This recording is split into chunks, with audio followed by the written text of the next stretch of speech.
the monsters, you feel me? So here we are, we got a little croaker. Now, mind you, I don't take fish off with my hand until today. I used to have a rag with me, don't have the rag. Here I am, I thought this was such a beautiful shot. You see the sun was hitting me just right. It was very nice, very good. Now, I want you to see, I catch this fish right here. I don't know why I zoomed in like this, but I wanted you to see, I caught this little fish. I don't know what it was. It was different than everything else I caught. I was going to take the hook out, but he did it for me. And there we go. He dropped right into the water. So I rehooked my line. I'm using shrimp. And we casting right back out there. Bite was great. But on Monday night, bite was insane. If my line was a phone, it wouldn't have stopped ringing how many fish I had coming, how many fish I was reeling in.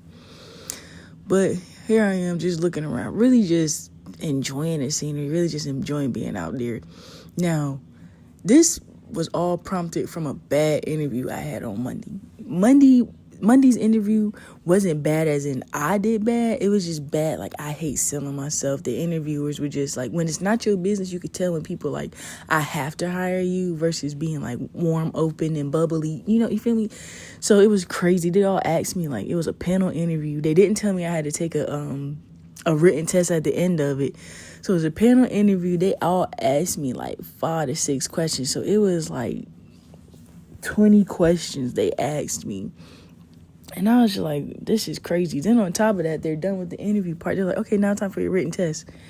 Excuse me? You didn't even tell me there was a written test. But whatever. Then they supposed to give me a calculator. And then the lady came back, how you doing? I said, do you have a calculator for this last part? Oh, no, we don't have a calculator. And you're supposed to be like dealing with accounting shit for the city. Okay, she's like, do you have your phone? And I was like, yeah. And so she was like, okay, yeah, you can use your phone. Now, mind you, when I go on interviews, I usually don't bring my phone because I just don't want no distractions, don't want nobody calling me or interrupting the interview, right? So I had my phone this time and I did what I needed to do, finished, and I just felt so bad. Like, if I hadn't went fishing on Monday, I would have just been like, yo, I would have had a very bad day. So I went fishing, and that ended up being one of the best fishing days I done had. So I'm like, fuck it. It just prompted me to just start doing the shit that I want to do. Like, I've been jet skiing before in Miami. When I tell you jet skiing made me feel the most alive I've ever been, it's like now that I'm out here on the water every other day, it's like being on a jet skiing. It's similar to being on a jet ski. Being on a jet ski just, it like bring me alive.